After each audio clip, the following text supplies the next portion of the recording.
नमस्कार। आज के राष्ट्रीय बालिका दिवस पर आप सबका हार्दिक स्वागत, अभिनंदन। सार्वभौमिक का यह अभियान 2018 से प्रारंभ हुआ।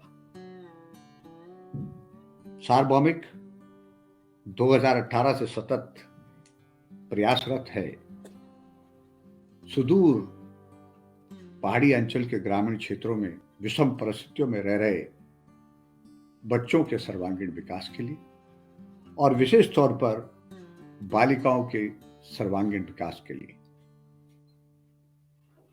जिसके लिए सार्वभौमिक ने प्रारंभ किया प्रोजेक्ट नौनी,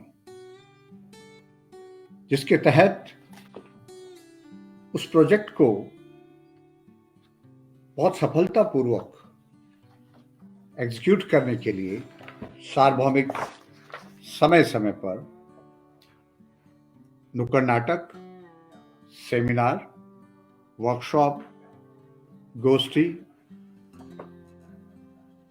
नाटक, सांस्कृतिक कार्यक्रम एवं पुरस्कारों का सृजन करता रहता है।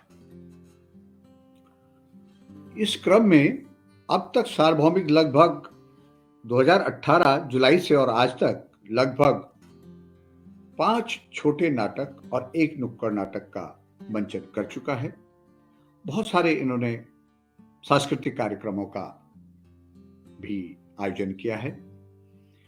3 पुस्तकों का अब तक सार्वभौमिक विमोचन कर चुका है, जिसमें मीरा गैरोला जी द्वारा लिखित, स्वर्गीय मीरा गैरोला जी द्वारा लिखित, तर्पण डॉक्टर राजेश्वर उनियाल द्वारा लिखित और प्रीतम का आशियाना हमारे सार्वभौमिक के साहित्यिक सलाहकार आदरणीय रमेश चंद्र घिलजाल जी द्वारा लिखित। नौनी प्रोजेक्ट के इस अभियान में आज हर वर्ष की भांति हम लोग 24 जनवरी को राष्ट्रीय बालिका दिवस के उपलक्ष्य में ऑफलाइन कार्यक्रम का आयोजित करते थे, लेकिन ये पहली बार हम लोगों को कोरोना के कारण ऑनलाइन एक वर्चुअल कार्यक्रम अरेंज करना पड़ा। आज के सुंदर कार्यक्रम में हमारे साथ हमारे प्रतिष्ठित अपने अपने क्षेत्र के विशेषज्ञ, अद्भुत अद्वितीय अतिथि मौजूद हैं, जिनमें डॉक्टर संदेशा रैयप्पा गब्रियाल, जो कि असिस्टेंट प्रोफेसर हैं जेएनयू में, शीतल जो माउंटेनियर हैं, पिथौरागढ़ उत्तराखंड के रहने वाली हैं, डॉक्टर सबरीना हैं जो ऑस्ट्रेलिया से हमारे साथ जुड़ेंगी आज और फिजियोथेरेपी के क्षेत्र में अद्भुत कार्य कर रही हैं ऑस्ट्रेलिया में रहते हुए,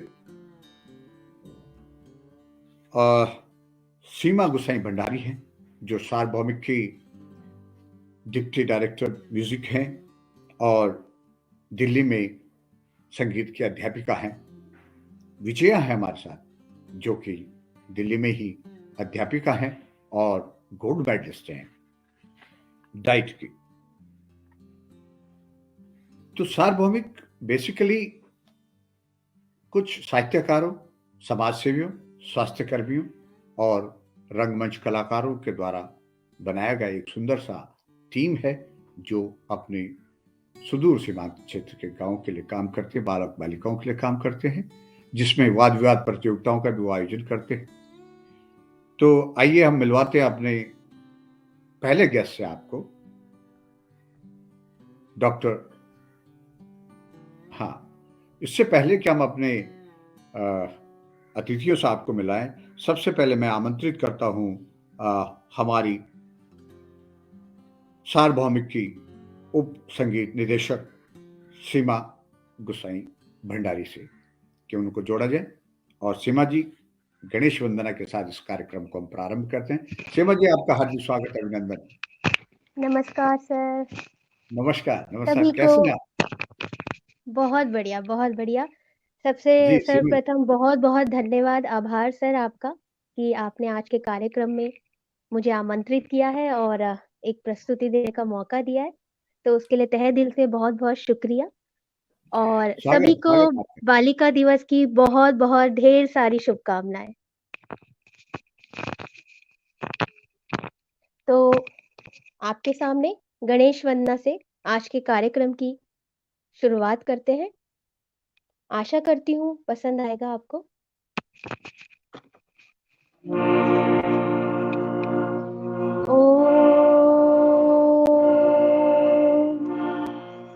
वक्रतुंड महाकाय सूर्यकोटि समप्रभा निर्विघ्नं कुरु मे देवा सर्वकार्येषु सर्वदा। जय गणेश जय गणेश जय गणेश प्यारे। जय गणेश जय गणेश जय गणेश प्यारे।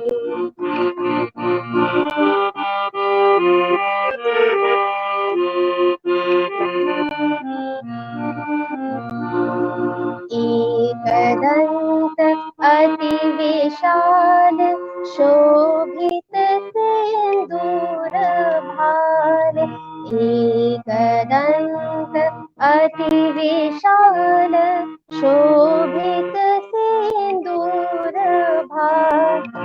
मोतियाना के कंठ माल मोतियाना के कंठ माल नैना रत्नारे। जय गणेश जय गणेश जय गणेश प्यारे। केसर को तिलक भाल केसर को तिलक भाल कुंडल दो लाल लाल कुंडल दो लाल लाल। रत्न जड़ित कंकड़ कर रत्न जड़ित कंकड़ कर सोहत है न्यारे। जय गणेश जय गणेश जय गणेश प्यारे। जय गणेश जय गणेश जय गणेश प्यारे। जय गणेश प्यारे जय गणेश प्यारे। धन्यवाद। बहुत सुंदर सीमा, बहुत सुंदर वंदना आपके द्वारा, और मैं शुक्रगुजार हूँ आपका कि आपने इतनी सुंदर वंदना से आज के सुंदर कार्यक्रम का आगाज किया। लीजिए हम बगैर समय व्यर्थ किए सीधा सीधा अपने अतिथियों की तरफ चलते हैं। जो हमारे आज की पहली अतिथि हमें ज्वाइन करेंगी, डॉक्टर सबरीना मावी ऑस्ट्रेलिया से, और जो अपने currently she is working as a team leader and manager in disability, having vast experience in community rehab and home care and care of aged people. Doctor Sabrina Mavi को Australia से हमारे साथ जुड़ेंगी। Welcome doctor Sabrina. Thank you so much जी। सबको मेरा प्यार भरा नमस्ते। आज मैं बहुत खुश हूँ कि आपने मुझे यहाँ पे मंत्रित किया।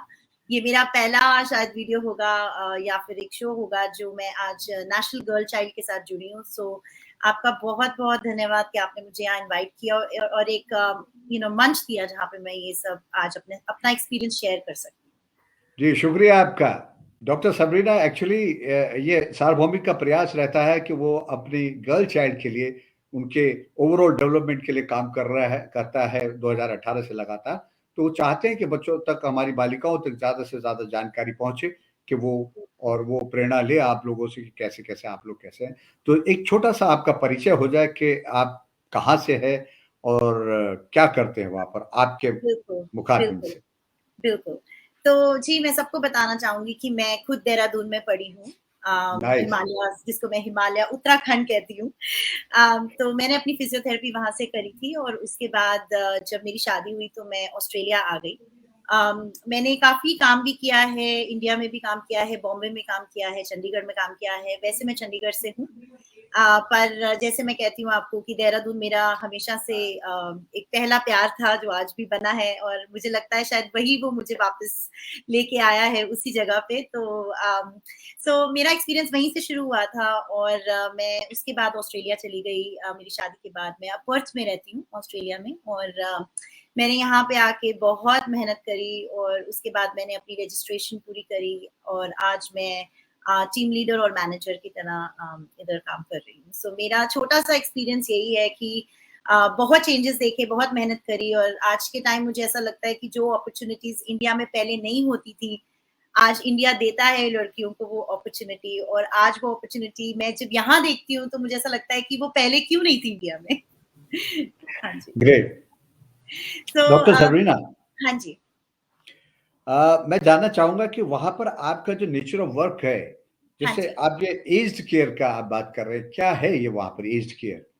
हाँ जी। तो यहाँ पे फिजियोथेरेपी का थोड़ा प्रोस्पेक्ट डिफरेंट फील्ड्स में आप देख सकते हैं, जैसे कि आप डिसेबिलिटी में काम कर सकते हैं, और जैसे एज केयर आपने मेंशन किया, इसमें बहुत तरीके के रोल्स हैं। इसमें आप फिजियो बन के आप जो आपके एल्डरली पीपल हैं उन लोगों की आप सॉर्ट ऑफ उनको इन्वॉल्व करते हैं सारी एक्टिविटीज में, उनकी एक्सरसाइजेज में, ताकि वो एक्टिव रहें, मोबाइल रहें। और आई थिंक ये कॉन्सेप्ट अब इंडिया में भी काफी मशहूर हो चुका है। तो मैं समझती हूँ कि सब जानते ही होंगे इसके बारे में थोड़ा बहुत। तो हाँ जी, तो इस टाइम पे मैं हर क्षेत्र में काम कर चुकी हूँ ऑस्ट्रेलिया में।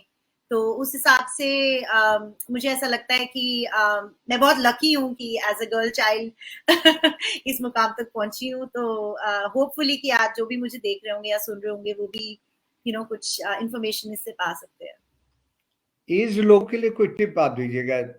देखिए, ओल्ड एज लोगों के साथ बहुत सारी एलिमेंट्स हो जाती है, डायबिटिक हो जाते हैं, हाइपरटेंसिव हो जाते हैं, कार्डियक और हाँ कई जी, प्रॉब्लम्स हो जाती है। तो खास तौर पर डायबिटिक जो पेशेंट है और एज्ड हैं, उनको क्या सावधानियां रखनी चाहिए?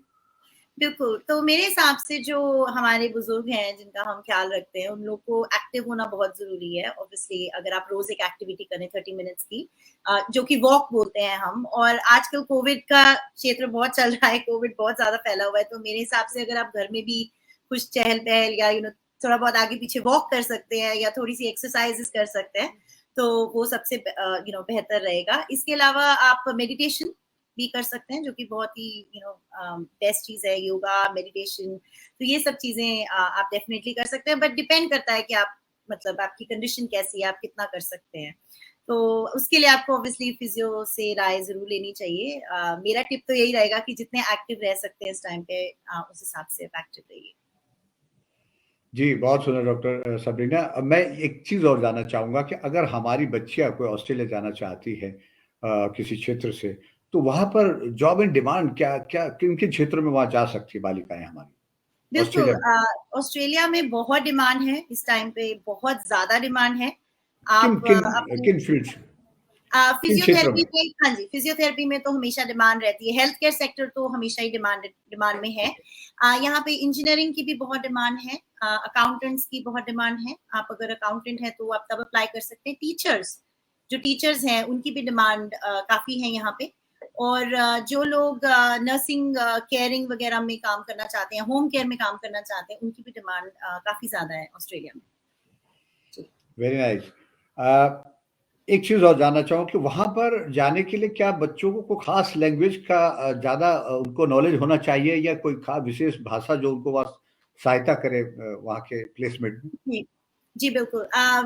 इंग्लिश ऑब्वियसली जैसे आपको पता ही है कि वेस्टर्न कंट्रीज में हमारे इंग्लिश ज्यादा बोली जाती है, और कम्युनिकेशन गैप नहीं तो माना जाता है कि आप बात नहीं कर सकते। बट यहाँ पे एक बहुत अच्छी चीज है कि जब आप यहाँ पे आते हैं, चाहे आप टूरिस्ट वीजा पे हो, चाहे आप परमानेंट रेजिडेंट वीजा पे आ रहे हैं, यहाँ पे इंग्लिश के लिए शॉर्ट टर्म क्लासेस दी जाती हैं, जहाँ पे आप आके अपनी इंग्लिश इंप्रूवमेंट कर सकते हैं, और वो क्लासेस फ्री होती हैं जो आपको मिलती हैं। तो उसके हिसाब से आप डेवलप कर सकते हैं अपनी इंग्लिश को, और वो आपको हेल्प करते हैं कि आप अपनी कम्युनिकेशन को बेटर करें। हाँ जी, thank you very much doctor Sabrina. हम बहुत बहुत शुक्रगुजार हैं आपके कि आपने समय दिया और हमारे बच्चों को गाइड किया। कि इंग्लिश बहुत ज़रूरी है, आपका अच्छा इंग्लिश का जानकारी होना अगर आप प्लेसमेंट चाहते हैं अब्रॉड में, खास तौर पे यूरोपियन कंट्रीज में, ऑस्ट्रेलिया में और अमेरिका जैसे मुल्कों में, तो आपकी अंग्रेजी का ज्ञान अच्छा होना चाहिए। इस विषय पर हम आगे फिर चर्चा करेंगे। थैंक यू डॉक्टर सबरीना, आपके हमारे साथ जुड़ने के लिए। Thank you so much Ajay, thank you so much. सारे लोगों को मेरा नमस्ते, नमस्कार। लीजिए चलते हैं अगले हमारे जो गेस्ट हैं, शीतल। शीतल उत्तराखंड से आती है बेसिकली, और शीतल अल्मोड़ा की रहने वाली है, उत्तराखंड अल्मोड़ा। उनके गांव का नाम है सलमोड़ा, पिथौरागढ़, अल्मोड़ा नहीं, क्षमा चाहूंगा। शीतल का गांव सलमोड़ा पिथौरागढ़ उत्तराखंड का है, और शीतल एक माउंटेनियर हैं। इस समय उनकी आयु लगभग 35 वर्ष है, और शीतल लगातार माउंटेनियरिंग क्षेत्र में बहुत एक्सेल कर रही हैं। अभी सन 2021 में उन्हें Tenzing Norgay national adventure award 2021 से सम्मानित किया गया। ये एडवेंचर स्पोर्ट्स सम्मान होता है। तो मैं चाहूंगा कि शीतल को जोड़ा जाए, कृपया शीतल जी को कनेक्ट करें। वेलकम शीतल। शीतल जी आपका स्वागत है। शीतल आपका ऑडियो बंद है शायद। हाँ, यस, अब आ रहा है। नमस्कार सर। नमस्कार शीतल, स्वागत है आपका। धन्यवाद सर, बहुत बहुत धन्यवाद। शीतल, आपके बारे में लोगों को बता रहा था, लेकिन बताने को बहुत ज्यादा है, इतना समय हमारे पास नहीं होगा जितना कि शीतल के बारे में बताने को हमारे पास है। लेकिन मैं इतना जरूर कहना चाहूंगा कि शीतल ने बहुत सारे अवार्ड जीते हैं, और जिसमें तिलु रोतेली अवार्ड 2019 में उन्होंने जीता है, ब्रांड आइकॉन कुमाऊं 2019, और golden book of world record 2018, और 2021 में Tenzing Norgay national adventure award 2021 में उन्हें मिला है अभी हाल में ही। ये बहुत प्रतिष्ठित अवार्ड है जो एडवेंचर स्पोर्ट्स में मिलता है, और माउंटेनियरिंग के क्षेत्र में अर्थ कैटेगरी में उनको ये अवार्ड मिला है। तो शीतल, बहुत बहुत शुभकामनाएं आपकी अचीवमेंट्स के लिए। आप हमारी बच्चों के और बच्चियों के लिए एक प्रेरणा का स्रोत बनेंगे आने वाले समय में, ऐसा हम महसूस करते हैं। तो शीतल, एक परिचय आप अपनी तरफ से अपना दीजिएगा, आपका परिवार, आप, और आपकी स्कूलिंग कहाँ पर हुई? जी, नमस्कार, और आप सभी लोगों का बहुत बहुत धन्यवाद। सार्वभौमिक का, उस पूरी फैमिली का बहुत ज़्यादा धन्यवाद। मेरे को एक मौका दिया मेरी बात यहाँ पे रखने का, मेरे बारे में थोड़ा सा जानने का। मैं अपना स्टार्ट पहले से मैं बताना चाहूँगी कि जैसे थोड़ा सा मेरा एज, मैं पिथौरागढ़ से रहने वाली, पिथौरागढ़ का एक जो हमारा सीमांत क्षेत्र है लास्ट पिथौरागढ़, वहाँ के सलमोड़ा गाँव की रहने वाली हूँ। और मेरी उम्र अभी 25 साल है, और मैंने वर्ल्ड रिकॉर्ड्स बनाए हैं। वर्ल्ड यंगेस्ट फीमेल हूँ जिसने माउंट कंचनजंगा और माउंट अन्नपूर्णा क्लाइम किया था। और मैं भी एक बहुत गरीब परिवार से बिलोंग करती हूँ। मेरे पापा एक टैक्सी ड्राइवर थे, और मम्मी मेरी हाउसवाइफ थी, और मेरे 2 छोटे भाई हैं। तो हम लोगों की शुरुआत, जब मैंने ये सब चीज़ की शुरुआत की, तो एनसीसी से मैंने अपनी शुरुआत की थी इस फील्ड पे जॉइन करने की। और मुझे उस टाइम पे बहुत सारी परेशानियों का सामना करना पड़ा कि मुझे बाहर घर से निकलना है, क्योंकि मैं एक गाँव वाला पूरा माहौल है वहाँ पे, तो घर से बाहर निकलना थोड़ा-सा मुश्किल हो जाता था। और उस टाइम पे मेरी मम्मा ने मुझे बहुत ज़्यादा सपोर्ट किया है। वो बोलते हैं ना कि अगर एक फीमेल को फीमेल सपोर्ट करे तो वो ज़्यादा मोटिवेट होती है। तो मेरी मम्मा मेरे लिए एक आइकॉन है। मेरी मम्मा ने मेरा हमेशा सपोर्ट दिया है, हमेशा साथ दिया है। मेरी जर्नी जो मैं क्लाइंबिंग की बताऊँगी, तो वो मैंने 2013 से मैंने अपना माउंटेनियरिंग करियर का शुरुआत की। और माउंटेनियरिंग की जर्नी में बहुत सारे स्ट्रगल्स आए, बहुत सारी प्रॉब्लम्स आई, बट कंटिन्यूअसली उसके पीछे काम करते रहे तो फाइनली अभी एक पॉइंट पे पहुँच गई हूँ कि लाइक जिसमें सभी लोग उस चीज़ को फॉलो कर रहे हैं, मेरे को एक आइकॉन बोलते हैं, सो मेरे को बहुत प्राउड फील होता है। और हम लोग जैसे इस फील्ड पे अगर मैं बात करूँ क्लाइंबिंग की, माउंटेनियरिंग की फील्ड पे, तो ये बहुत ही एक्सपेंसिव स्पोर्ट है। और एक क्लाइंबिंग करने के लिए लाइक 30 से 40 लाख रुपए तक का खर्चा आता है। तो इस पे एज ए करियर अगर आपको सेलेक्ट होना है या फिर एज ए करियर इसके आगे को इसमें कुछ करना है तो बहुत एक्सपेंसिव स्पोर्ट्स है। और मैं जिस फैमिली से बिलोंग करती हूँ तो बहुत मुश्किल है, लेकिन अगर आपके अंदर जुनून है, अगर आप कर सकते हो, आप कैपेबल हो।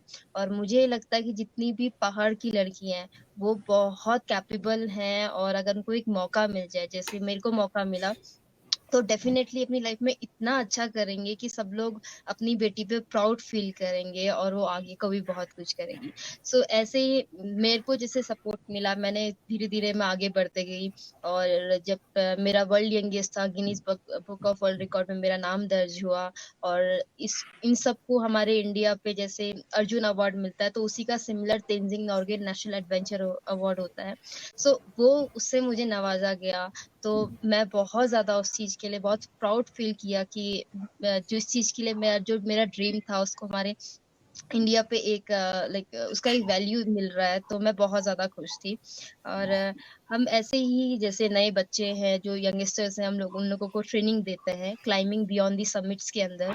सो ये एक एनजीओ है, हम उसको क्लाइंबिंग बच्चों को क्लाइंबिंग सिखाते हैं, इस फील्ड के बारे में थोड़ा सा इंट्रोडक्शन देते हैं और उनकी लाइवलीहुड से भी उनको जोड़ने का काम करते हैं। तो उसी के साथ हम लोग का एक काम है कि द हिमालयन गोट्स, उसके थ्रू हम बच्चों को, जितना भी टूरिस्ट है, जिन लोगों ने ट्रेनिंग लिया है, तो उन लोगों को हम लोग as a guide, as a tour operator वो उसमें काम करते हैं। सो ये हम लोगों की एक पूरी एक स्ट्रॉन्ग टीम है जो आगे को ये काम कर रही है। और मेरे बारे में बस यही है कि मैं एक काफी स्ट्रगल के बाद ये सब कुछ अचीव किया है।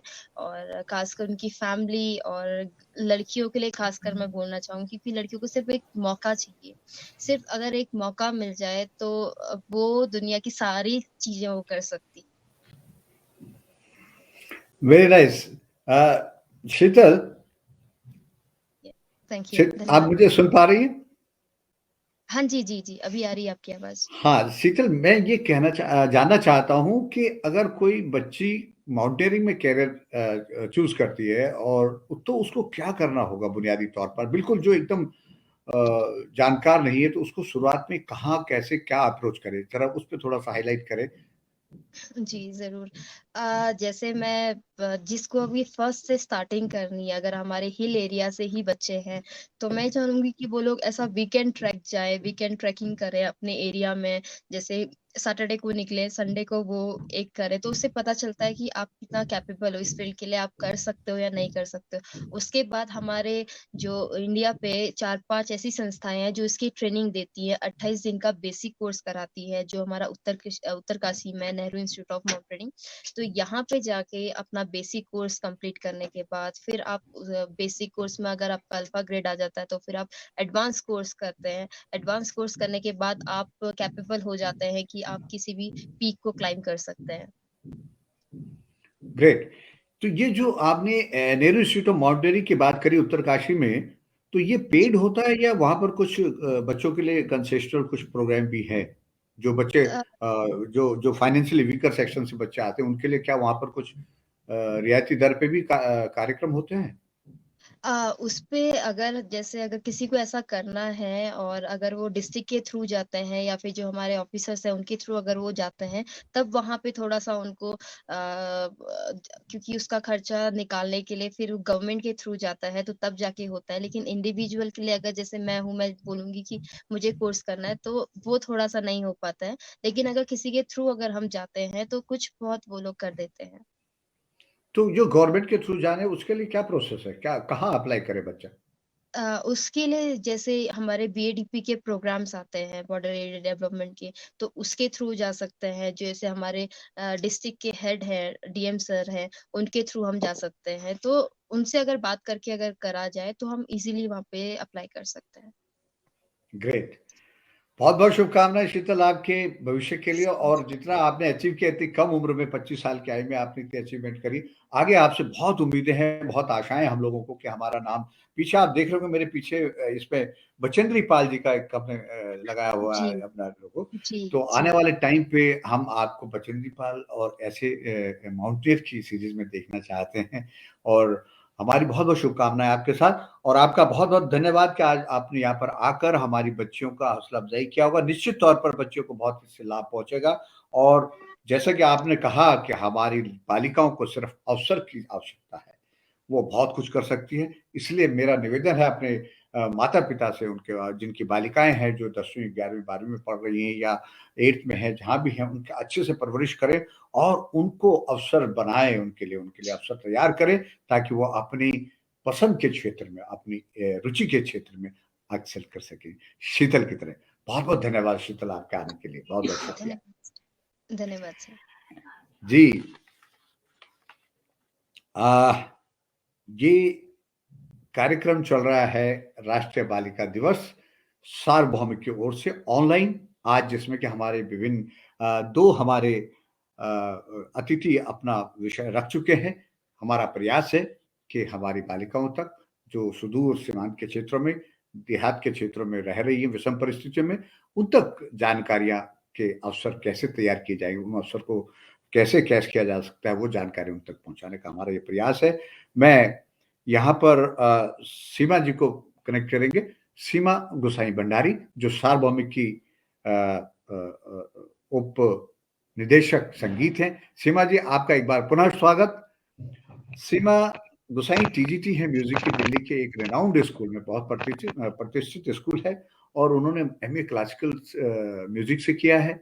बहुत सुंदर वोकलिस्ट हैं वो, और सार्वभौमिक की वो म्यूजिक निर्देशक हैं, यहाँ पर उप निदेशक हैं, और बहुत सुंदर वो काम कर रहे हैं सार्वभौमिक के लिए। टोटली उनका वॉलंटरी ये जो वर्क है बच्चों के पर्सनैलिटी डेवलपमेंट के लिए, उनके लिए एक टूल की तरह साबित होता है। तो सीमा जी, एक बार फिर से आपका स्वागत है। धन्यवाद सर, बहुत बहुत धन्यवाद। मैं चाहूंगा थोड़ा सा आप परिचय दें कि कैसे संगीत के क्षेत्र में आप आई, और कैसे बच्चियां जो संगीत के क्षेत्र में आना चाहती हैं उनको क्या करना चाहिए ताकि वो विधिवत इसकी शिक्षा ग्रहण करें और एक मुकाम हासिल करें और इसे एज अ करियर वो अडॉप्ट कर सके। तो आप एक परिचय के साथ। जरूर सर, मेरा सौभाग्य रहेगा कि आज के शुभ दिवस पे अगर कुछ भी मेरे तरफ से कुछ संदेश बालिकाओं के लिए जाता है, और अगर वो मेरे जो भी जीवन की जो जर्नी रही है म्यूजिक के प्रति, संगीत के प्रति, उससे कुछ भी अगर उनको मोटिवेशन मिलता है, तो मेरे लिए बहुत सौभाग्य की बात होगी। और ज़्यादा बहुत लंबा वैसे तो शुरुआती बचपन से ही काफ़ी कठिनाइयों का सामना परिवार को करना पड़ा है, लेकिन संगीत का जीवन मैं बताती हूँ कि जहाँ से शुरुआत हुई थी। कठिनाइयाँ इन द सेंस कि आर्थिक रूप से बहुत ज़्यादा कठिन समय देखा हुआ है हम लोगों ने। और मैं जिस दौर में मेरा जो जन्म हुआ है, जिस समय में 90s में, और उस समय में जो एक हम लोगों का जो परिवार था, तो हम 6 बहनें हैं, 6 सिस्टर्स हैं, और यही हमारा एक टैग भी था। हम जो फेमस भी हैं 6 सिस्टर्स से ही हैं।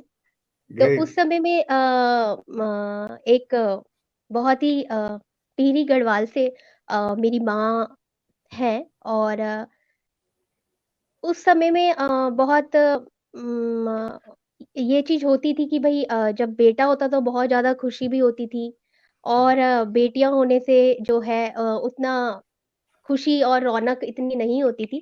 तो उस समय से हम गुज़रे हुए हैं, और बहुत ही जब मैं 1.5 साल की थी तो तभी मेरे पिताजी का निधन भी हुआ था। तो उस समय मेरी माँ के ऊपर बहुत ज़्यादा ज़िम्मेवारियाँ भी आई थी। तो एक जो समाज है वो मेरे घर से ही है, मुझे बाहर देखने की ज़रूरत ही नहीं पड़ी, जो भी विषमताएँ थी और जो भी परिस्थितियाँ थी, वो सब मेरे सामने ही थी देखने के लिए।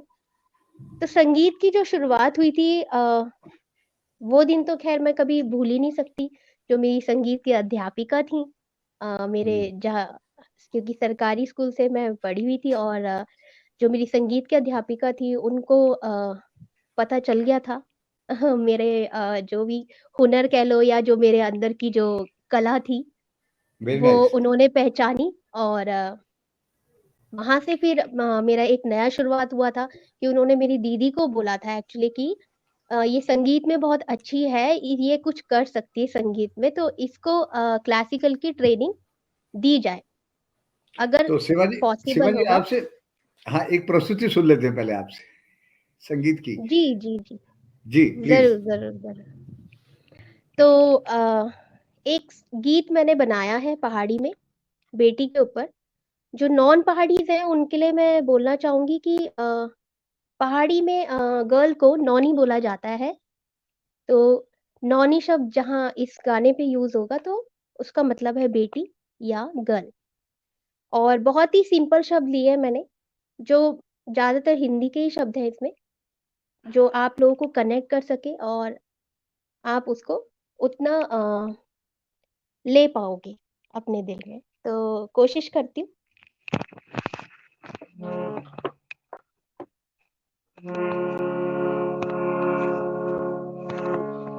दुई आखर मानो बढ्युच नोछवेको नोनी दुई आखर मानो बढ्युच नोछवेको नोनी नोछवेको नोनी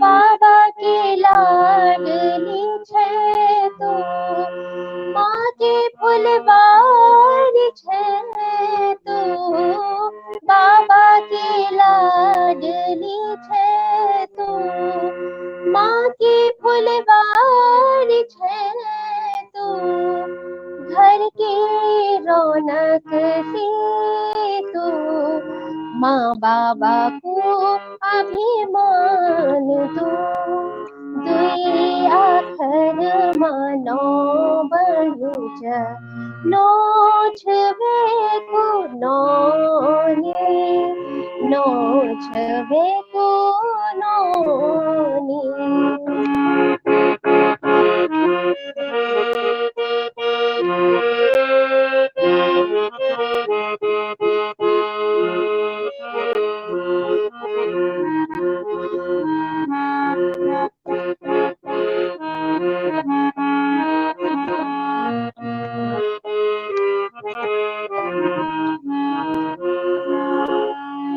देवी का स्वरूप छे तू दुष्टों का नाश छे तू देवी का स्वरूप छे तू दुष्टों का नाश छे तू गंगा से निर्मल सी तू धरती माँ जीवन प्राण तू दुई आखर मानो बढ्युच नोछवेको नोनी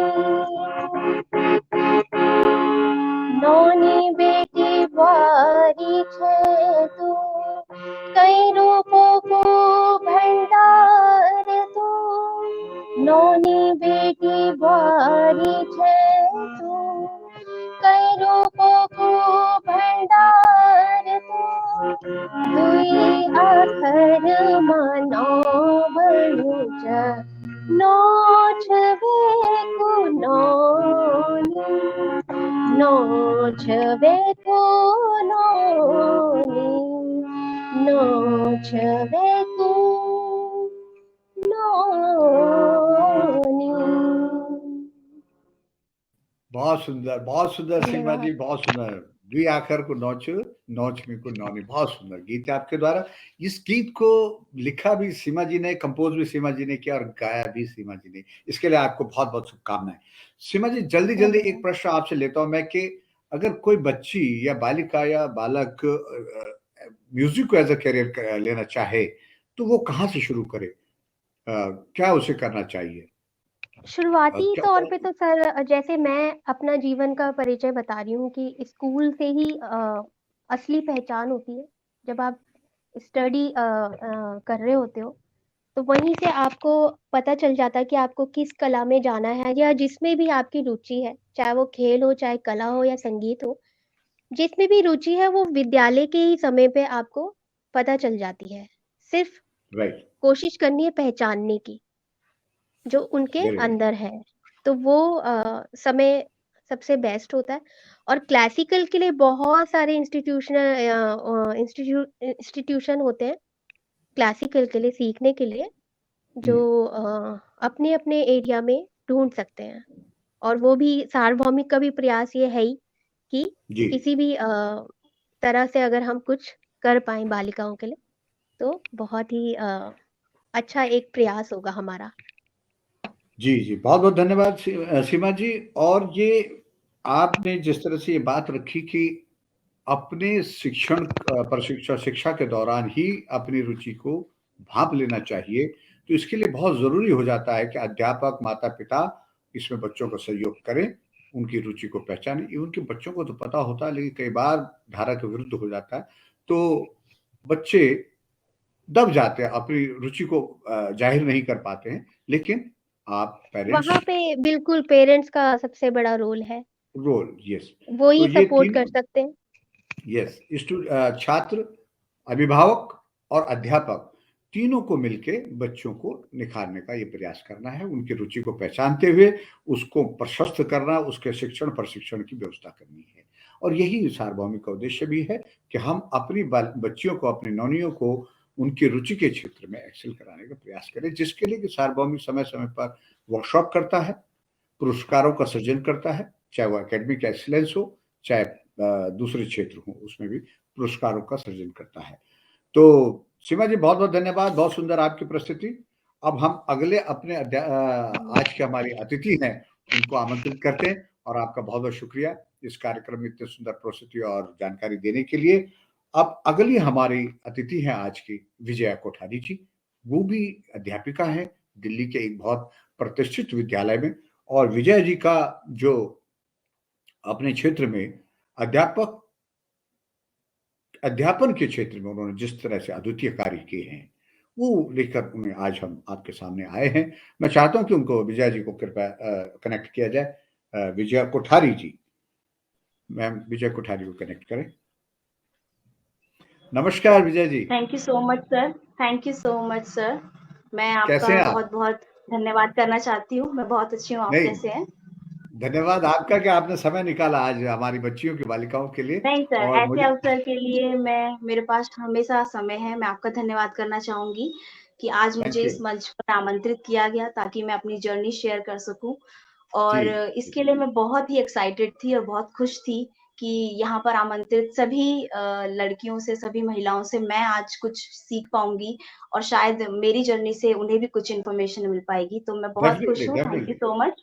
और मैं सभी को आज मैं विजय जी, इससे पहले कि आप प्रारंभ करें, मैं एक हल्का-सा लोगों को आपके बारे में जानकारी देना चाहता हूँ कि विजय जी ने अपने इस अध्यापन के क्षेत्र में जो अद्वितीय कार्य किए, उनमें उनको प्राइम मिनिस्टर अवार्ड मिल चुका है। इंडियन अवार्ड विनर है वो, और इंदिरा अवार्ड विनर है। HRD ministry award for best academic excellence के लिए उनको मिल चुका है। और डिस्ट्रिक्ट डाइट टॉपर हैं विजय जी हमारी, और दिल्ली के एक बहुत प्रतिष्ठित विद्यालय में वो अध्यापिका हैं। तो विजय जी, आप अपना परिचय अब दीजिएगा कि आपका कहाँ स्कूलिंग हुआ और कैसे आप अध्यापन के क्षेत्र में आए? क्या आपको ये पहले से मालूम था कि आपको अध्यापक बनना है? Thank you sir for your kind words once again. Sir जैसा कि आपने मेरा इंट्रोडक्शन दे दिया, मेरा नाम विजया कोठारी है और मैं एक टीचर हूँ। और मैं एक बहुत ही सामान्य परिवार से बिलॉन्ग करती हूँ। सामान्य परिवार से मेरा तात्पर्य है कि हमारी फैमिली बहुत ही एक मिडल क्लास फैमिली थी। बट जैसे कि फैमिली मिडल क्लास थी, लेकिन सपने हमेशा हमेशा से ही बड़े रहे हैं।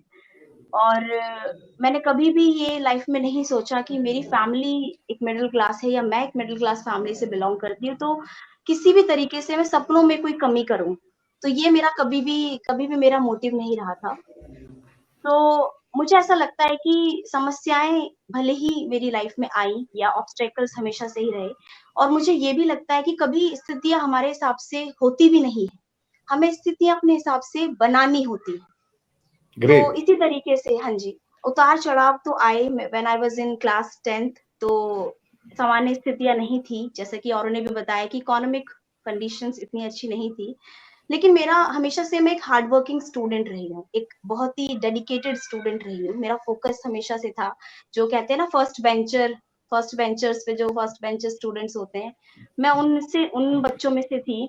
और मेरे टीचर्स ने बहुत अच्छे से गाइड किया। मुझे ऐसा लगता था कि हमेशा से ये लगता था कि उतनी अच्छी कंडीशन होने की वजह से शायद मेरे सपने उतने बड़े नहीं होने चाहिए, लेकिन एक मेरे अंदर मेरे ऊपर विश्वास था कि मैं एक चीज कभी भी अपनी लाइफ में नहीं बोलूंगी, वो है कि काश मेरे पास ये चीज होती, या काश वेरी मैं गुड, उस वेरी स्कूल में गुड। होती। मैंने बहुत ये सुंदर। डिसाइड कर लिया कि मैं काश को बहुत पीछे छोड़ दूंगी, और जो कुछ भी मैं बनना चाहती हूँ उसके लिए मैं मेहनत करूंगी। और बहुत अच्छा। मेहनत ही एक, आई थिंक जो कहते हैं ना कि hard work is the key to success, तो हार्ड वर्क करने से सब कुछ मिलता है। मैंने बहुत मेहनत करी क्लास 10th में।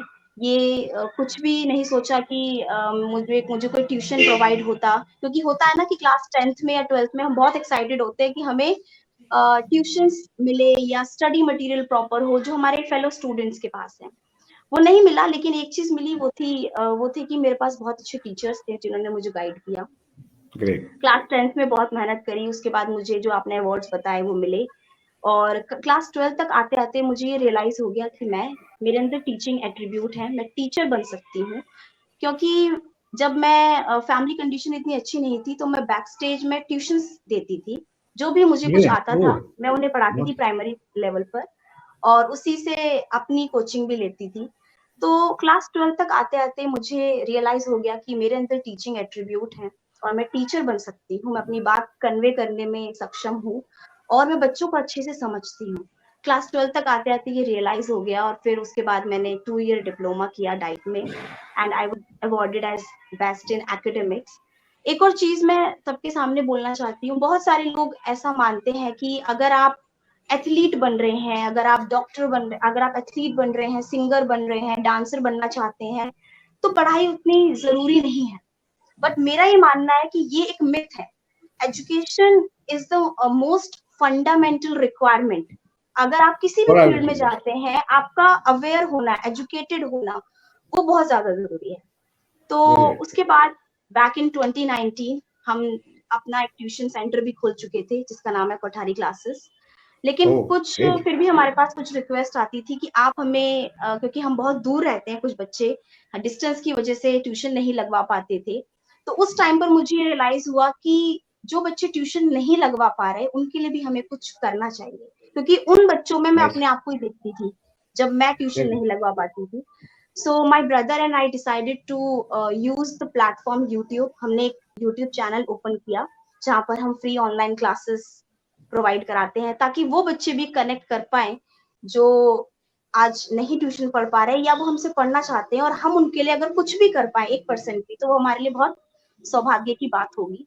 क्योंकि ग्रेट। टीचिंग एक ऐसा प्रोफेशन है जो कि that comes with lot of responsibility and duties. हम इसे बिल्कुल भी कैजुअल नहीं ले सकते। कहते हैं ना कि एक टीचर ही पूरी पूरी जनरेशन को बना भी सकता है और एक पूरी जनरेशन खराब भी कर सकता है। And teaching is the only profession that creates other profession. तो हमारी जो ये टीचिंग की जो ये प्रोफेशन है, ये बहुत ही ज्यादा सीरियस जॉब है that comes with lot of responsibilities and Joy and happiness and creates other dreams. तो यही मेरी जर्नी रही, और मुझे मैं याद है कि हाँ सर। हाँ जी विजय, सॉरी आपको इंटरप्ट कर रहा हूँ। बहुत सुंदर आप बोल रही थी, मैं मंत्रमुग्ध हो गया था आपकी बात सुनते सुनते कि आपकी जर्नी को सुन रहा था। मुझे आशा है कि बच्चे भी इतनी गौर से सुन रहे होंगे कि कितनी हार्डशिप के साथ आप आगे आई और आपने अपने आप को सपने देखे। सपने देखना बहुत जरूरी है, ये बहुत अच्छी यस आपने सर। बात की। अगर आप सपने नहीं देखते तो आप गोल कैसे सेट करेंगे। मैं ये काम आपसे सवाल करना चाहता हूँ कि अध्यापक बनना ही क्यों जरूरी है, आपने समझा? सर आपका प्रश्न ये है कि मैंने अध्यापक बनना क्यों चुना? जी। जी सर, बिल्कुल बहुत ही अच्छा क्वेश्चन है। सर मेरी मदर भी एक अध्यापिका हैं और वो कहते हैं ना कि वातावरण और वंशानुक्रम, हेरिडिटी एंड एनवायरनमेंट बहुत इफेक्ट डालता है बच्चे पर। तो मैं अपनी मम्मी को देखती थी और मैं उनका रोल प्ले करती थी। और मैं क्लास 10th में अपने स्टूडेंट्स को फ्री पीरियड में उन्हें अपना जो भी मैं पढ़ती थी उन्हें लेक्चर देती थी। तो मुझे दूसरे बच्चे कहते थे कि तू बहुत अच्छे से पढ़ाती है। और जब मैंने ट्यूशन देना स्टार्ट किया तब मुझे रियलाइज हुआ कि हाँ ये टीचिंग एट्रीब्यूट है। और जैसा अभी सीमा मैम ने भी कहा जिनकी परफॉर्मेंस अभी चल रही थी कि हमें विद्यालय में ही पता चल जाता है कि हम क्या बन सकते हैं। तो वेरी उसी गुड। समय मुझे ये रियलाइज हो गया था कि teaching is the profession that I am looking forward. बहुत सुंदर विजय कोठारी जी, आपने थैंक यू बात सर। की कि आपके जो स्किल्स हैं वो आपको अपने शिक्षा के दौरान ही पता चल जाते हैं कि आप किस स्किल में अच्छा है। और जैसा कि आपने कहा कम्युनिकेशन स्किल्स, आपने महसूस किया कि आपके कम्युनिकेशन स्किल यस बहुत अच्छे हैं, आप कम्युनिकेट कर सकती हैं। तो एक टीचर होने के लिए कम्युनिकेशन स्किल का अच्छा होना भी बहुत यस सर। ज़रूरी है। और आप बहुत अच्छी तरह से कम्युनिकेट करती हैं, इफ़ेक्टिवली कम्युनिकेट करती हैं, ये बड़ी बात है। Thank you sir. और थैंक यू। आई होप कि आपके जो स्टूडेंट्स हैं वो आने वाले समय में अपने अपने क्षेत्र में कीर्तिमान स्थापित करेंगे और आपसे बहुत कुछ सीख कर आगे बढ़ेंगे। और आज जो बच्चों ने आपको सुना होगा उनमें से बहुत सारे बच्चे जो अध्यापक बनना चाह रही होंगी बच्चियां, वो जरूर इन बातों पर गौर करेंगी कि हमें ये प्रोफेशन क्यों चुनना है, उसमें क्या हमारा स्पेशल इनपुट क्या होना चाहिए। Thank you very much Vijay ji. Thank you फिर सर। किसी मौके पर आपसे बहुत सारी बातें करेंगे। आज का समय बहुत लिमिटेड है, बिल्कुल सर। बहुत कुछ हम चाहेंगे कि आपके मेरे लिए माध्यम भी से हम बहुत अपने बच्चों यस से। Sir. Thank you sir. Thank you thank very you much, so बहुत मच बहुत एवरीवन। शुक्रिया आपका। Thank you. Thank you. नमस्कार थैंक यू। जी। हाँ, इस तरह से अभी आपने आप सुन रहे थे हमारी आज की अतिथि विजया कोठारी जी, जो कि अध्यापिका हैं दिल्ली के एक प्रतिष्ठित विद्यालय में। और उन्होंने बताया कि कैसे अध्यापक बनी और कैसे अध्यापक बनने के लिए बेसिक क्या क्या होना चाहिए। और जो बच्चे हैं वो अपने हुनर को तराशें, अपने हुनर को पहले पहचानें कि उनके अंदर स्किल क्या है, उनके अंदर पोटेंशियल क्या है, और उस पोटेंशियल को वो काम करें और सपने देखें। तो मैं आज के अपने अगले जो अतिथि हैं उनसे आप लोगों को रूबरू कराता हूं। वो एक ऐसे अतिथि हैं जिनको हमने सबसे कार्यक्रम के देर में रखा, लेकिन बहुत ज़रूरी उनका कार्यक्रम है। मैं चाहता हूँ कि उसको आप बहुत ध्यान से देखें, बच्चे ज़रूर उसको गौर से सुनें। बहुत सार्थक ये कार्यक्रम उनका संदेश होगा। डॉक्टर संदेशा रेपा गर्ब्याल, जो कि असिस्टेंट प्रोफेसर हैं जेएनयू में, लिंग्विस्टिक एम्पावरमेंट सेल में। Dr. Sandesha Gabriel. She is one of the faculty to represent Indian teachers at the TESOL 2020. She has represented them. And online syllabus designer for universities. She is a resource person for English language at ATC officers and Pilots Airport Authority of India. Career counsellor हैं और overall black belt karate champion हैं। Black belt winner है doctor Sandesh Garbyal को link करें please. Garbyal, doctor नमस्ते संदेशा कृष जी। गर्ब्याल। नमस्कार संदेशा जी, कैसे हैं आप? मैं ठीक हूँ। आशा करती हूँ आप भी ठीक होंगे और आपके सभी दर्शक जो मुझे सुन रहे हैं और देख रहे हैं वो भी ठीक होंगे। बिल्कुल। पहले तो मैं आपका हार्दिक स्वागत करता हूं कि आपने आज के इस कार्यक्रम के लिए समय निकाला। मैं आभार व्यक्त करता हूं आपका, अपना वैल्यूएबल टाइम दिया। और ये कार्यक्रम एक्चुअली हमारे रूरल एरियाज के बच्चियों के लिए, बालिकाओं के लिए है। तो मैं इसके लिए आपका बहुत बहुत शुक्रगुजार करता हूं कि आपने इस अभियान में, हमारे इस सार्वभौमिक के इस अभियान में अपनी सहभागिता देना स्वीकार किया। और प्लीज मैंने जैसा थोड़ा बहुत रेफरेंस आपके बारे में लोगों को बताया, तो मैं चाहता हूं कि आप अपना एक छोटा सा परिचय जरूर हमारे लिसनर्स को दीजिएगा, दर्शकों को दीजिएगा। अच्छा, धन्यवाद। सबसे पहले तो आपने मुझे धन्यवाद किया, पर मैं आप सभी को जो अपना समय निकाल कर मुझे सुनने के लिए यहाँ मतलब देख रहे हैं और सुन रहे हैं, उनको धन्यवाद करती हूँ। और मेरा नाम संदेशा रायपा है और गर्ब्याल है, जो मैंने एक्सटेंड किया है अपने पिता के नाम के साथ अपने पति का नाम, जो आजकल पिछले मैंने 20 साल से देखा है कि बहुत सारी महिलाएं कर रही हैं। और जो डॉक्टर टाइटल है, मैं उन लड़कियों को बताना चाहती हूँ जिनको पता नहीं होगा कि ये एमबीबीएस वाला डॉक्टर टाइटल नहीं है, ये है पीएचडी वाला डॉक्टर टाइटल। तो जिन बच्चों को राइट। पता नहीं है, मैं आपको ये बता दूँ कि इसको डॉक्टर क्यों कहा जाता है। बहुत सारे बच्चों को ये बात भी नहीं पता, क्योंकि इसलिए कहा जाता है क्योंकि एक चीज़ होती है डॉक्टरेट ऑफ फिलॉसफी, जिसको पीएचडी कहते हैं, और वो इसका फिलॉसफी वो वाला फिलॉसफी नहीं है कि ज़िंदगी में फिलॉसफाइज़ करना। फिलॉसफी का मतलब होता है, फिलो मतलब प्यार और सोफोस मतलब कि नॉलेज। तो आप किसी सब्जेक्ट से इतना प्यार करते हैं, साइंस है, मैथ्स है, लैंग्वेजेस है, ह्यूमैनिटीज़ है, सोशल साइंसेस, कुछ भी, कि आपको उसको उसके कारण डॉक्टर का दर्जा दिया जाता है। तो जहाँ तक मेरा सवाल है, मेरा प्यार है लिंग्विस्टिक्स, जो है भाषा विज्ञान, और मैं बहुत मतलब अपने आप को भाग्यशाली मानती हूँ कि मुझे बहुत अच्छे इंस्टीट्यूशन जवाहरलाल नेहरू यूनिवर्सिटी में एडमिशन मिला अपने मास्टर्स और अपने एमफिल 1 साल के बाद एक डायरेक्ट पीएचडी के लिए, और फिर कुछ सालों की मेहनत और मुशक्कत के बाद, जो बहुत अलग-अलग यूनिवर्सिटीज़ में और प्राइवेट कंपनीज़ में काम करने के बाद, कि मुझे यहाँ पे 2015 में परमानेंट पोजीशन मिला। तो ग्रेट। समय कम है, इसलिए इंट्रोडक्शन आई थिंक इतना काफ़ी होगा अभी के लिए। और जी, डॉक्टर संदेशा, आप कैरियर काउंसलर हैं और मुझे आज ही पता चला कि आप ब्लैक बेल्ट चैंपियन भी हैं, और तो कुछ इस बारे में बताइए। कैरियर काउंसलिंग को पहले थोड़ा सा हल्का सा ले लेते हैं कि बच्चों के लिए क्या एडवाइस करना चाहेंगे आप, जेएनयू में कैसे वो आ सकते हैं जिनको जी। भाषा से प्यार हो। जी, अवश्य। ओके, सबसे पहले तो आप लोगों ने कम्युनिकेशन स्किल्स के बारे में मेरे से पहले जो विजया जी से बात किया, तो मैं एक चीज़ के बारे में, आप सब लोगों ने इतने अच्छे-अच्छे लोगों से उनकी बातें सुनी, तो मैं आप लोगों का एक टेस्ट लेती हूँ, मतलब एक एक्टिविटी करती हूँ कि आपका यस, यस। लिसनिंग कितना है, आपका मेमोरी कैसा है। तो आप लोग नोट नहीं करेंगे जो मुझे सुन रहे हैं, मैं ओके, आपको कुछ फ्रूट्स बताऊँगी, आपको उसको ओके, ध्यान से सुनना है, मैं एक ही बार बोलूँगी, ठीक है? और बाद ओके। में उसके बारे में कुछ पूछूँगी, ठीक है? हुँ, तो तैयार है, ready? Okay, apple, mango, banana, strawberry, orange, coconut, peach, guava, raspberry, grapes, watermelon, apricot, cherry, pear, plum, kiwi, ठीक है? ये लिस्ट है, थोड़ा-सा याद कर लीजिएगा, we will talk about this later. और जहाँ तक coming to about JNU, JNU में बहुत सारे लोगों को लगता है कि खाली भाषाएँ, खाली वही पढ़ाई जाती हैं, बट ऐसा नहीं है, भाषाएँ के अलावा बहुत कुछ है। जेएनयू जाना-माना है सोशल साइंसेज़ के लिए, it's one of the top universities and also for sciences also. और यहाँ पे एक चीज़ ये है कि खाली भाषा, वो भी आपके जो लैंग्वेजेस हैं, वही आप बैचलर्स में कर सकते हैं। आप यहाँ पे साइंसेज़ और सोशल साइंसेज़ बैचलर से शुरू नहीं कर सकते हैं। यहाँ पे आपको अगर आपको मास्टर्स के बाद पढ़ाई करनी है सोशल साइंसेज़ और साइंसेज़ में, तो जैसे लाइफ साइंसेज़ है, एनवायरमेंटल साइंसेज़ है, आपका यहाँ पे एससीआईएस है, यहाँ पे कंप्यूटर साइंसेज़ है, ये सब आपका एमएससी के लिए, एमटेक और ये सब चीज़ें होती हैं।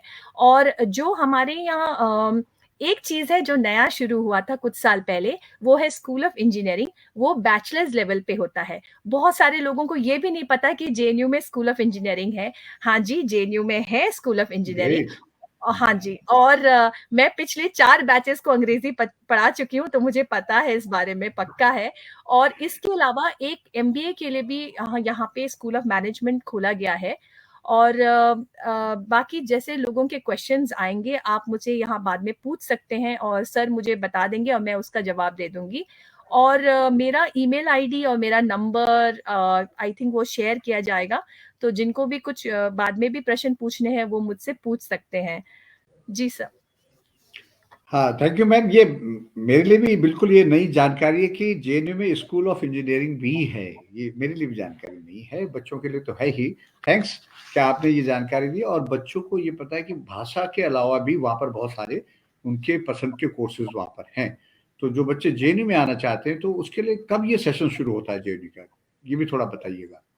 अभी जहाँ तक सेशंस की बात है, क्योंकि पैंडेमिक के दौर में हमारे जो डेट्स हैं एकेडमिक सेशन बहुत इधर से उधर हो रहे हैं। जैसे आप जानते हैं, जैसे सीबीएसई के एग्जाम्स पैटर्न्स चेंज हो रहे हैं, हमारे भी पैटर्न्स चेंज हो रहे हैं।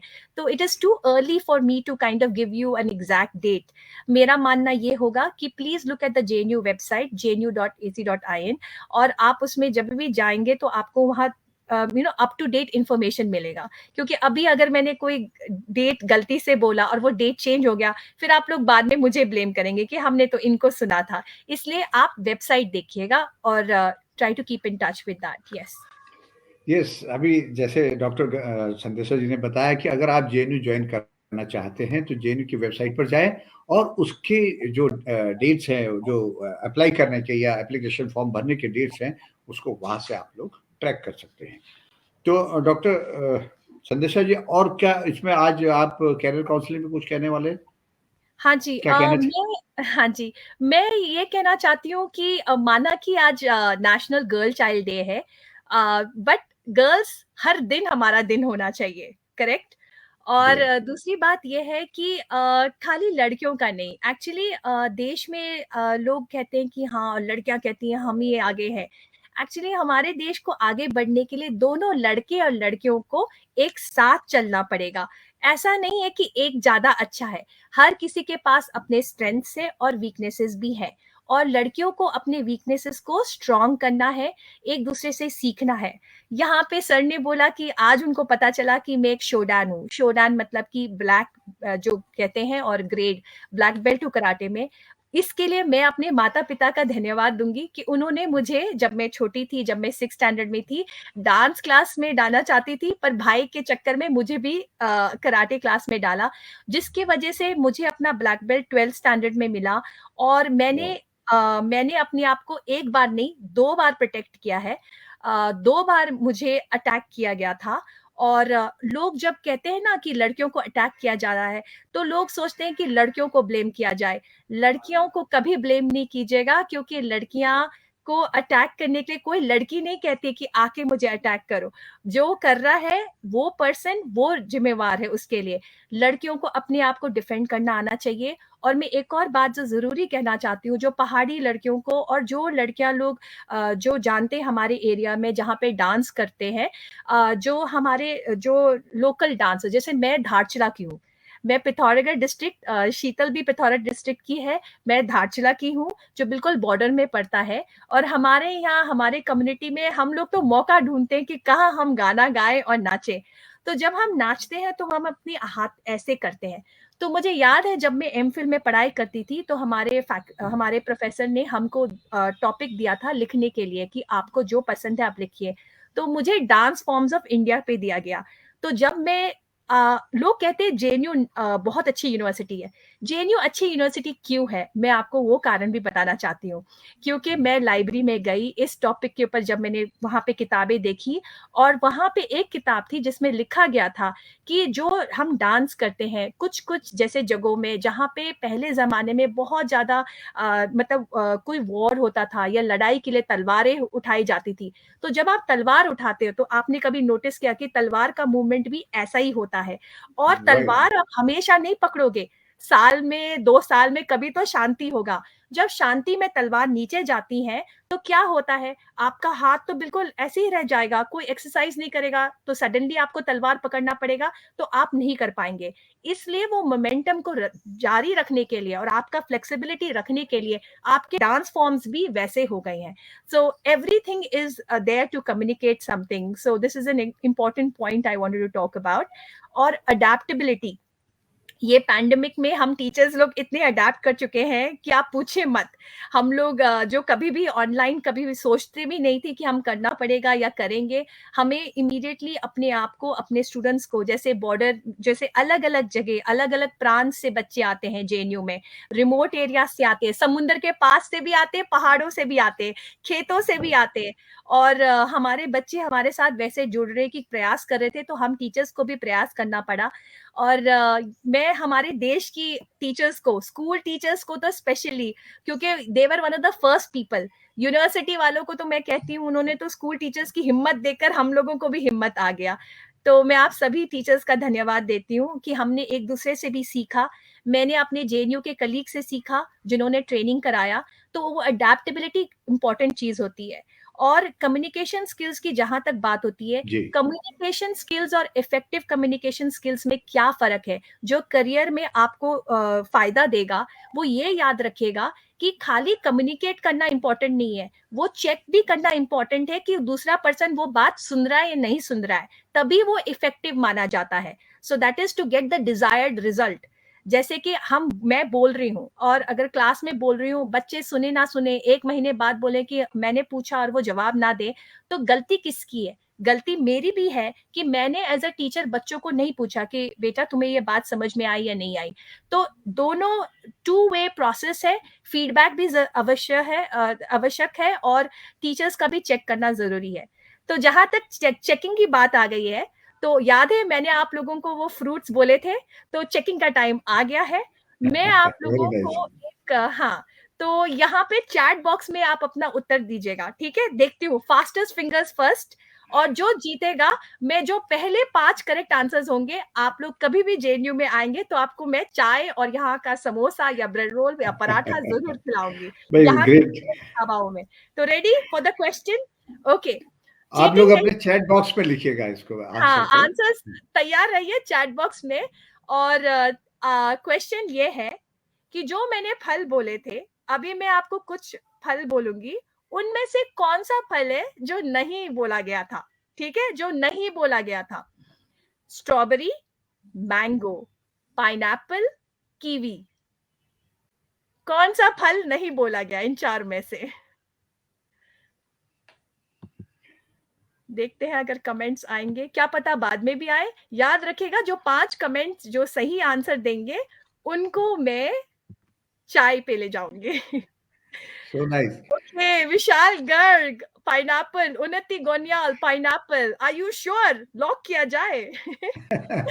बढ़िया। गंगा थपलियाल जी, नमस्ते गंगा जी। गंगा जी हमारी जेएनयू की लाइब्रेरियन है, बहुत ही ओह अच्छी ग्रेट। है। हाँ जी, हमारे बहुत सारी पहाड़ी हैं यहाँ जेएनयू में, और जी जेएनयू में एक जमाने में बहुत डिफिकल्ट होता था, बहुत कम पहाड़ी दिखते थे हमारे टाइम पे, 20 साल पहले जब मैं पढ़ती थी, बट आजकल काफी लोग आ गए हैं। और जेएनयू की खासियत ये है कि JNU is like a mini India. आपको मिनी नॉर्थ ईस्ट से, इंडिया। आपको साउथ से, आपको हर जगह हर कोने से लोग मिलेंगे, और एक दूसरे से हम सीखते हैं।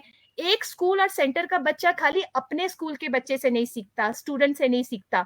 जब गंगा ढाबा में बैठ के चाय पीते हैं या मेस में खाना खाते हैं, तो बगल में जो बैठा है उससे 2 बातें होती है, तो बहुत कुछ उनसे सीखने को मिलता है। ये है जेएनयू की खासियत। और जहां तक लोग कहते हैं, लड़कियां यहाँ पे काफी सुरक्षित है और काफी सेफ महसूस करती है।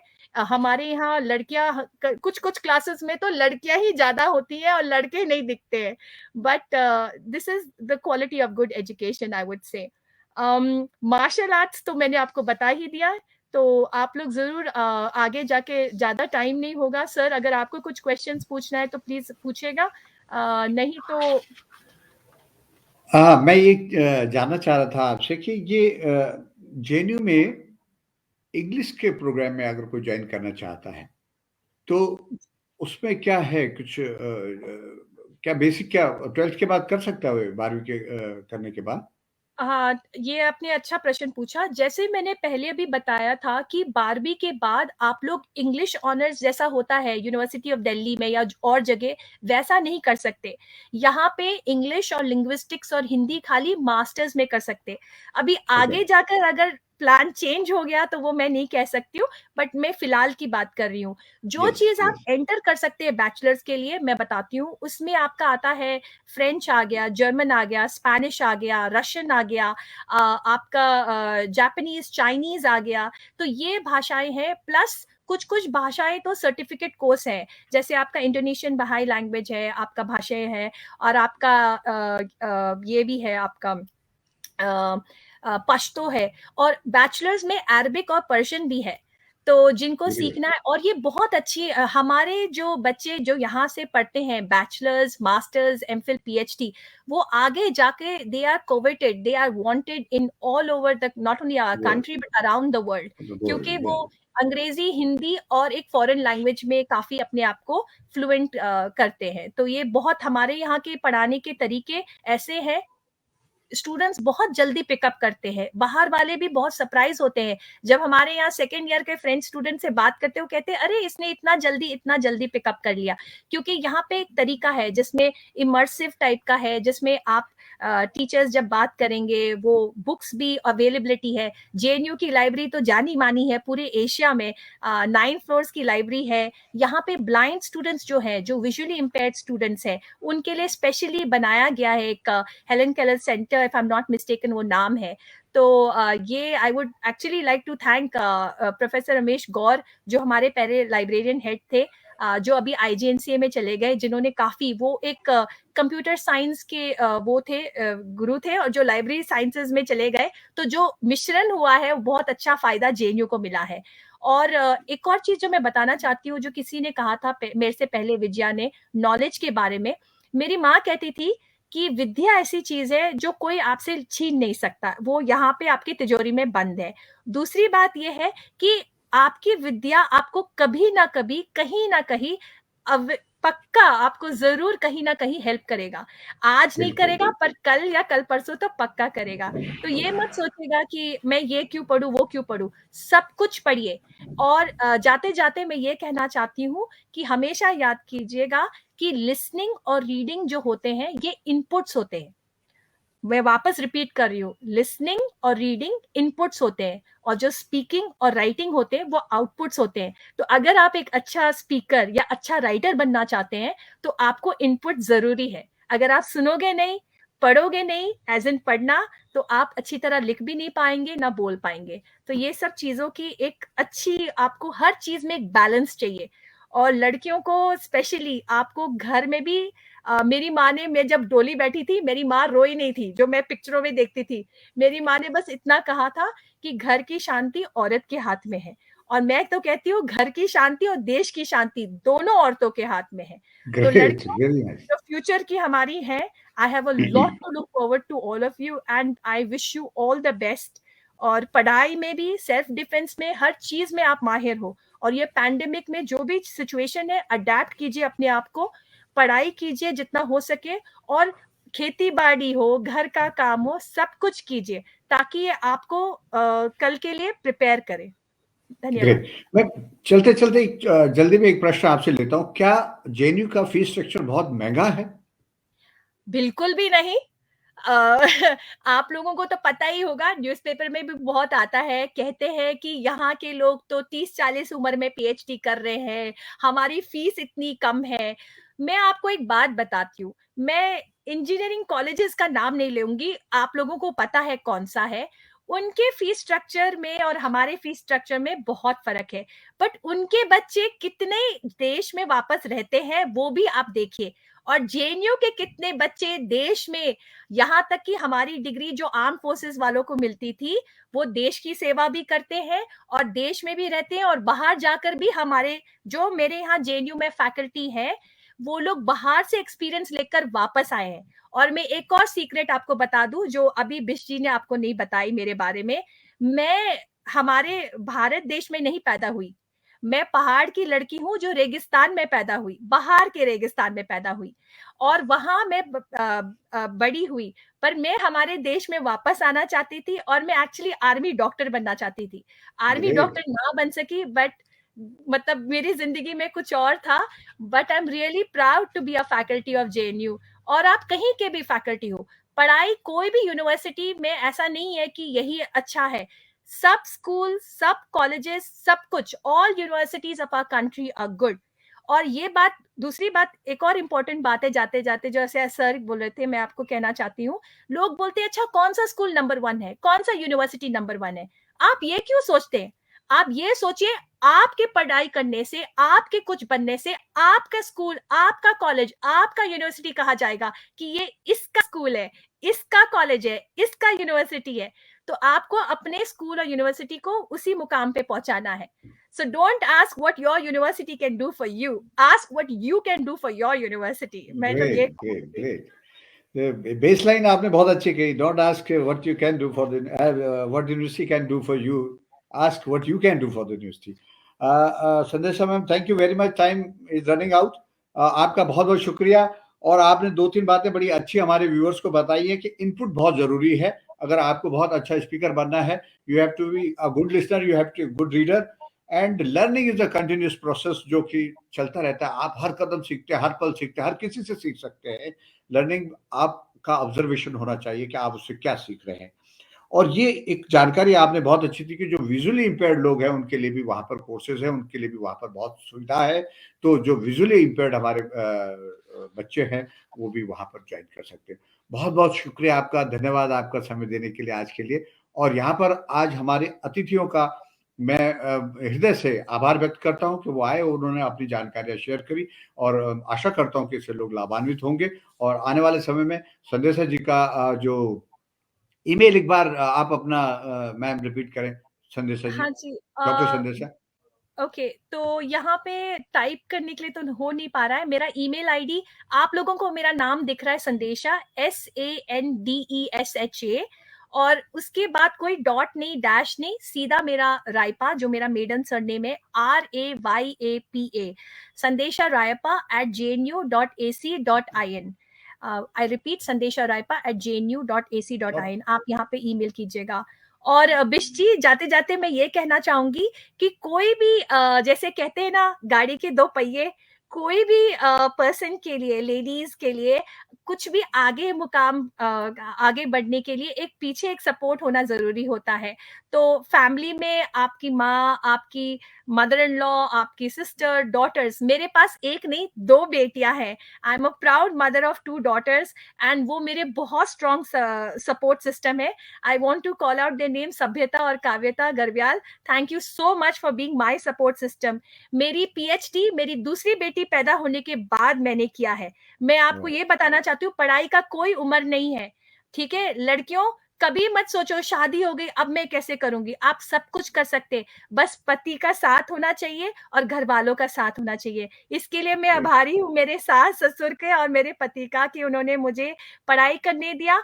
और मैं 20 साल पहले जो मेरी अभी की सैलरी है उससे ज्यादा कमाती थी, पर मैंने वो काम छोड़ के मैं इंडिया में आई, और मैं आई डोंट रिग्रेट दैट, क्योंकि पैसा कोई कहीं पे नहीं ले जाता जब वो जाते हैं, बट पढ़ाई और जो नाम छोड़ जाते हैं वो ज्यादा इंपॉर्टेंट होता है।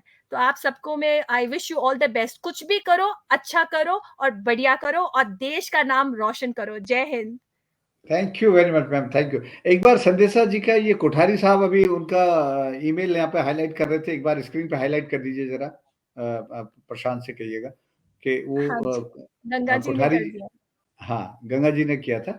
तो बहुत बहुत धन्यवाद डॉक्टर संदेशा जी, आपके इस बहुमूल्य समय और बहुत सार्थक आपने बातें यहाँ पर बताई, बहुत सारी जानकारियां जो कि हमें भी नहीं थी वो भी आज हमें मालूम चला, आपके विषय में भी और जेएनयू के विषय में भी। आपका बहुत बहुत धन्यवाद। मैं अब निवेदन करूंगा कि आज का ये कार्यक्रम हम यहाँ पर कंक्लूड करें, और भविष्य में कभी मौका मिलेगा तो लंबी चर्चा के साथ बैठेंगे डॉक्टर गर्ब्याल जी के साथ, संदेशा जी के साथ। मैं यहाँ पर अब अपने थैंक्स के आमंत्रित करूंगा हमारी जनरल सेक्रेटरी शर्मिला दत्त अमोला जी को, जो कि आप सबका धन्यवाद करेंगी और एक वोट ऑफ थैंक्स ये यहाँ पर देने के लिए। शर्मिला दत्त अमोला जी, हमारे सार्वभौमिक की महासचिव। नमस्कार sir. Sharmila ji welcome. Thank you sir, thank you. I hope मेरी आवाज आ रही है सर? बिल्कुल साफ आ रही है, बिल्कुल बिल्कुल। तो सर जी सादर शर्मिला जी प्रणाम। प्लीज, हमारे दर्शकों ने बहुत ध्यान से इसको सुना और अतिथियों ने यहाँ पर बहुत अच्छी जानकारियां शेयर करी है। आशा है कि लोगों को काफी इससे लाभ पहुंचेगा और उसको अपने जीवन में उतारने का प्रयास करेंगे। तो मैं चाहता हूं कि आप उन सबका धन्यवाद करें। जी जी जी। आप सभी लोगों को सादर प्रणाम और सभी को राष्ट्रीय बालिका दिवस की बहुत बहुत शुभकामनाएं। और साथ ही मैं शुभकामनाएं दूंगी अपने सार्वभौमिक की पूरी टीम को, जिन्होंने आज इतना अच्छा कार्यक्रम ऑर्गेनाइज किया। और स्पेशली थैंक्स बोलूंगी हमारी सचिव हिमानी को और प्रशांत को, and of course Ajay Singh बीच जी जो हमारे प्रेसिडेंट सर हैं। आपकी देखरेख में ही सर, आपके ही मार्गदर्शन से इतना अच्छा कार्यक्रम सार्वभौमिक करता आ रहा है, कर रहा है। और भविष्य में भी मुझे ऐसा लगता है कि सार्वभौमिक बहुत ऊंचाइयों को छुएगा। आपका जो मार्गदर्शन है वो हम सबके लिए बहुत मील का पत्थर साबित होगा, ऐसा मुझे पूरा विश्वास है। साथ ही मैं धन्यवाद करूंगी हमारे जितने स्पीकर्स थे आज, बहुत ही अच्छे स्पीकर्स आज रहे हैं हमारे, इतनी मोटिवेशनल बातें उन्होंने करी हैं। और मैं मुझे पूर्ण विश्वास है जिन भी लोगों ने आज ये कार्यक्रम हमारा देखा और सुना है, कुछ ना कुछ उन्होंने अडॉप्ट जरूर किया होगा, हमारे जितने भी स्पीकर्स हैं यहाँ। और लास्टली मैंने क्या अडॉप्ट किया है कि जो मैम ने अभी जेएनयू के बारे में बताया, बिस्तर जी आपको पता ही है मेरी डॉटर का भी, she wants to do international relations like, तो शी वाज टेलिंग, वो मुझे बता रही थी कि शायद से जेएनयू में भी होता है मम्मा ये। तो मतलब जेएनयू के बारे में मुझे इतना ज्यादा कुछ डीयू का ही पता था, जेएनयू का नहीं पता था। आज मैम से इतनी अच्छी इन्फॉर्मेशन मुझे मिली है, पर्सनली मेरे लिए ये बहुत काम की चीज है मैम। और मुझे पता है मेरे जैसे ही कई लोगों ने आज आपसे इतना कुछ सीखा होगा। तो बहुत बहुत धन्यवाद फॉर शेयरिंग योर, जितने भी लोगों ने अपने अपने अपने एक्सपीरियंस शेयर करे, सबके लिए बहुत काम की चीज रही है। और अब ज्यादा ना बोलते हुए मैं सिर्फ ये बोलूंगी कि कोरोना का टाइम है, सब लोग अपना ध्यान रखें, जब जरूरत ना हो तो कृपया बाहर ना निकलें, अगर बाहर निकलें तो मास्क जरूर लगाएं, जिससे भी बात करें अपना एप्रोप्रिएट आप दूरी रखें, क्योंकि कोरोना अभी गया नहीं है, कोरोना यही है। बट हाँ, हमें पता है कि हमारे ये छोटे छोटे जो प्रयास होंगे वो कोरोना को जरूर बाहर कर देगा, जरूर। भारत से बाहर तो जाएगा ही जाएगा कोरोना, पूरे संसार से बाहर जाए, हम ऐसी दुआ करते हैं। बट फिर भी जो हम लोग हैं सफाई पसंद लोग, अपने घर में और ज्यादा सफाई रखें, जितना हो सके अपने हाथों को धोएं, जितना हो सके अपने हाथों को सैनिटाइज करें, अपनी क्लीनिनेस बना के रखें, घर को साफ सुथरा रखें, बहुत अच्छा हेल्दी खाना खाएं, विटामिन प्रोटीन सबसे भरपूर खाना खाएं, और जितना हो सके ऐसी ऑनलाइन सबसे मिलते रहें, वीडियो कॉलिंग करते रहें अपने भाई बंधुओं से, जब तक जरूरी ना हो बाहर ना जाए। और बस इसके साथ ही मैं एक बार फिर धन्यवाद करूंगी अजय सिंह बिष्ट सर जी का, और हमारी पूरी सार्वभौमिक की टीम को मैं बहुत बहुत धन्यवाद कहना चाहूंगी, इतना अच्छा कार्यक्रम रखने के लिए, इतना अच्छा कार्यक्रम की रूपरेखा बनाने के लिए। और जितने हमारे दर्शक थे जिन्होंने भी हमारा कार्यक्रम सुना है, उन सबका बहुत बहुत धन्यवाद, अपना अपना अपना अमूल्य समय निकालकर आज सार्वभौमिक का साथ दिया। और इस साथ के जरिए आपने हमारे देश की, अपितु देश की क्या बाहर की भी जो गर्ल चाइल्ड है, सबके लिए आपने जो वो समय दिया है वो बहुत कीमती था, बहुत कीमती रहा। इस चीज के लिए आप सभी का बहुत बहुत धन्यवाद, and a very happy girl child day to all of you. Thank you Sharmila ji, thank you very much. मैं यहाँ पर आपने हमारे अतिथियों से और हमारे महासचिव से तो बात सारी सुन ली है। मैं एक चीज और शेयर करना चाहता हूँ कि गढ़वाल हितैषणी सभा विश्व के 150 भाषाओं में से आप कोई भी सीखना चाहते हैं वहां लिखें, उनको फोन कर सकते हैं, और वो 10 बच्चों को प्रतिवर्ष 100% स्कॉलरशिप के साथ कोई एक भाषा जिसमें कि उनकी रुचि हो सिखाने का प्रयास कर रही है। और 20 बच्चों को प्रतिवर्ष 30% स्कॉलरशिप के साथ उनका एक MOU साइन हुआ है एक लैंग्वेज स्कूल के साथ। तो जो बच्चे जेएनयू में या दूसरी अच्छी यूनिवर्सिटी में जिनको नहीं मिल पा रहा है, तो उनको एक वर्ल्ड रिनाउंड विद्यालय में भाषा सीखने का अवसर गढ़वाल हितैषणी सभा की ओर से मिलेगा। मैं गढ़वाल हितैषणी सभा को आप उसके ईमेल और उस पर जान सकते हैं, और उसके कॉन्टेक्ट नंबर पे भी आप संपर्क कर सकते हैं। तो जिन बच्चों को भाषा में रुचि है, विश्व के 150 भाषाओं में आप कोई भी सीखना चाहें उसमें आप कर सकते हैं। खासतौर पे जो फाइनेंशियली वीकर सेक्शन के बच्चे, 10 बच्चों को वो बिल्कुल मुफ्त में सिखाई जाएगी। तो बहुत बहुत धन्यवाद आप सब लोगों का, सारे अतिथियों का, और विशेष तौर पर गंगा जी का जो जुड़े रहे इस कार्यक्रम पे, और हमारे सारे व्यूअर्स जिन्होंने ये इस कार्यक्रम को बहुत तल्लीनता से और गंभीरता से लिया और देखा, आप सबका बहुत बहुत शुक्रिया। और सार्वभौमिक के इस प्रयास को एक सार्थकता प्रदान की मैं आप सबका आभार व्यक्त करता हूं, और अपनी तमाम सार्वभौमिक की टीम जिसमें शर्मिला जी हैं, हमारे सचिव हिमानी बिष्ट, डॉक्टर हिमानी बिष्ट हैं, हमारे संरक्षक हरिदत्त भट्ट जी, और हमारे कोषाध्यक्ष वीरेंद्र दत्ता मोला जी, उप कोषाध्यक्ष कुसुम बिष्ट जी, और हमारी कल्चरल सेक्रेटरी गीता नेगी गोसाई जी, और हमारे नाट्य निर्देशक रमेश ठंगरियाल जी, हमारी नृत्य निर्देशिका लक्ष्मी राव पटेल जी, हमारे संगीत निर्देशक श्रीमान राकेश गुसाई जी, हमारी संगीत के उपनिदेशिका सीमा भंडारी जी, हमारे नाट्य उपनिदेशक रविंद्र गुड़ियाल, और इन सब लोगों की एक मेहनत है। हमारे साहित्यिक सलाहकार आदरणीय रमेश चंद्र घिल्डियाल जी, इन सब लोगों का मेहनत है। मेरे मित्र जितने भी सहयोगी हमारे सार्वभौमिक के हैं, जो बहुत सारे लोग समाज के लोग जिसमें सहयोग करते हैं इन कार्यक्रमों को ठीक से क्रियान्वयन करने में और प्रभावी ढंग से समाज तक पहुंचाने में। आप सबका बहुत बहुत धन्यवाद। यही हम आज का ये कार्यक्रम समाप्त करते हैं। एक बार पुनः आप सबको बालिका दिवस की हार्दिक शुभकामनाएं और बधाई। बहुत बहुत धन्यवाद।